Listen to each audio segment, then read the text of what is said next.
Në fakt, zoti Radoniqi duke qenë vetë pjesë e gjyqësorit që e njeh dhe e kupton funksionimin ligjor, në radhë parë nuk është dashur që t'i mundsoj disa shkelje ligjore. Pra qasja e tij i ka mundsuar shumë prej këtyre shkeljeve ligjore. Ndonse për të qenë kështu të sinqert, ai ka votuar pro shpalljes së rezultateve për listën serbe.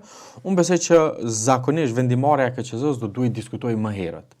Dhe ajo çfarë i ka munguar KQZ-s është konsensusi, pra nuk ka pasur diskutime, debat përmbajtësor të iniciuar nga vetë zoti Radoniqi, siç bënte në një kohë kryetarja paraprake, që në atë kohë ishte mbajtur përgjegjëse për disa dështime të KQZ-s, e në fakt tashmë kur KQZ-ja është duke e përshkallëzuar nivelin e gabimeve, ende nuk kemi marrë të përgjegjësisë. Nëse ju kujtohet, në mes të procesit zgjedhor të vitit 2021, ishte shkarkuar zonja Valdete Daka për disa vendime e veprime të cilat nuk ishin të saj. Në fakt kanë qenë pikërisht antarëve, e tashmë kur kemi edhe raste kur vetë kryetari i KQZ-s ka qenë ose ka mundsuar shkelje ligjore, siç ishte rasti me mosofrimin e të drejtës së ankesës 48 orë për procedurat në QNR, dhe për më tepër duke lejuar një diskurs të tillë brenda KQZ-s, shpeshherë duke lejuar KQZ-n që të qëndrohet kështu në një lloj platforme për propagandë politike ku antarët flasin çka duan e nuk respektojnë procedurat.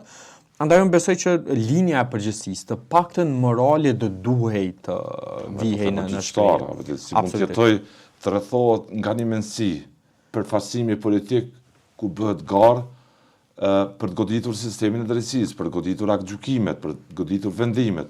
E dyta, edhe më problematike është në fakt vetë modeli. Nuk ka logjik dhe ne në fakt sapo të përmbyllen procedurat e formimit të institucioneve, nëse nuk do të ketë ndonjë surprizë të momentit fundit, ne do të kërkojmë që në fakt të mos kemi KQZ fare si përbërje politike. Ka modele e vende të ndryshme ku KQZ-ja aktivizohet vetëm në periudhë zgjedhore dhe ka kompetenca tepër të kufizuara.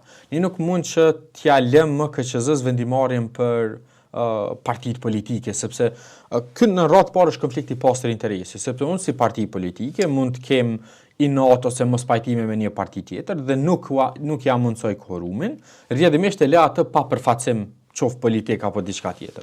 Dhe në këtë drejtim mund ta ndjekim modelin e Shqipërisë, pra kur çështjet lidhur me funksionimin, regjistrimin dhe të tjera mbi partitë politike i kalojnë gjykatës.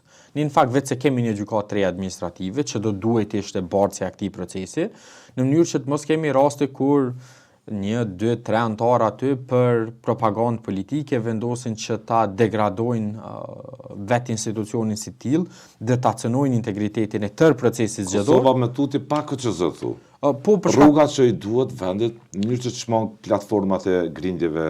Po, dhe në fakt nuk është se KQZ-ja si e tillë ka arritur që të bëjë diçka në 4 vite. Përveç procesit zgjedhor, puna e KQZ-s është tërësisht profesionale. Pra kemi një trup civile aty që është sekretariati, që merret me gjitha punët e që antarët praktikisht vetëm sa u bëjnë dëm atyre me përfshirjet që ata i kanë.